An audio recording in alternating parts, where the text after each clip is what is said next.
মানে বাহির থেকে দেখলে একটা হয়তো বা ছেলেদেরকে মনে হচ্ছে যে সার্বিকভাবে ফিট, কিন্তু সেক্ষেত্রে ম্যাম ছেলেদের অনেক ক্ষেত্রে দেখা যায় যে যেটা বললেন আমাদের মা বোনদের দেখা গেলো তাদেরকেই প্রায় চেক আপ বা সব কিছুর জন্য ডাক্তারের শরণাপন্ন করা হয়, পুরুষদের করা উচিত কিনা আপনি কি মনে করেন? হ্যাঁ, খুবই গুরুত্বপূর্ণ একটা প্রশ্ন করেছো। দেখো, আমরা এত আধুনিক, তারপরেও কিন্তু আমরা আজকাল আমাদের ঢাকা চেম্বারে বসেও এমন অনেক মহিলাদেরকে পাই যিনি বন্ধ্যাত্ব সমস্যা নিয়ে আছেন, কিন্তু উনি ওনার স্বামীকে নিয়ে আসতে পারেন। আপনারাই বরং বলে দিচ্ছেন যে আপনার স্বামীরও চেক আপ দরকার। এক্স্যাক্টলি, সে হয়তো একা এসেছে অথবা তার সাথে তার মা বোন অথবা শাশুড়ি এসেছে, কিন্তু যখন বলছি তোমার স্বামী কোথায়, সে নিজেই উত্তর দিচ্ছে ম্যাম আমার হাজব্যান্ডের কোনো প্রবলেম নাই, আমারই প্রবলেম, আমারই প্রবলেম। এই যে তার মনের ভিতর একটা নেগেটিভ থট রয়ে গিয়েছে, বিশ্বাস রয়ে গিয়েছে, এটাও কিন্তু চিকিৎসার ক্ষেত্রে আমাদের অনেক প্রবলেম করে।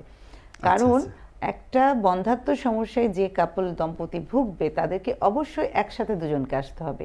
কারণ একসাথে দুজন যখন আসে আমাদের কাছে, আমরা কিন্তু একসাথে অথবা আলাদা আলাদা করে হিস্ট্রি নিয়েও অনেক ধরনের সমস্যা বের করে আনতে পারি। ইভেন এই বন্ধ্যাত্ব সমস্যা শুধুমাত্র শারীরিক সমস্যার কারণেও হচ্ছে না, অনেকেরই কিন্তু অনেক সময় মানসিক কিছু সমস্যার মধ্যে দিয়ে যায়। ইভেন ছেলেরা, আমরা সাধারণত মেয়েদের কথা বলি, আজকাল ছেলেরা এত বেশি স্ট্রেসে থাকে, তাদের সেই স্ট্রেস থেকে সেটাও কিন্তু তাদের বন্ধ্যাত্ব কারণ। সেটার জন্য তারা দেখা যাচ্ছে তাদের সেক্সুয়াল যে ইন্টারকোর্সটা রেগুলার করতে হবে সেই পারফরমেন্স কমে যাচ্ছে, সে স্ত্রীর সাথে ঠিক টাইমলি মেলামেশা করতে পারছে না, অথবা সে বলছে যে তার আসলে অলরেডি প্রেশার হয়ে গেছে, ডায়াবেটিস হয়ে গেছে, সেটার জন্য সে কিছু মেডিসিন খাচ্ছে। এখন দেখো প্লাবন, আনকন্ট্রোল ডায়াবেটিস হাইপারটেনশনেও কিন্তু ছেলেদের সিমেন্ট কোয়ালিটির অনেক ধরনের প্রবলেম হচ্ছে। কাজেই একটা কাপল যখন অবশ্যই বন্ধ্যাত্ব সমস্যা নিয়ে আসবে, অবশ্যই তাদের উচিত স্বামী স্ত্রী একসাথে আসা।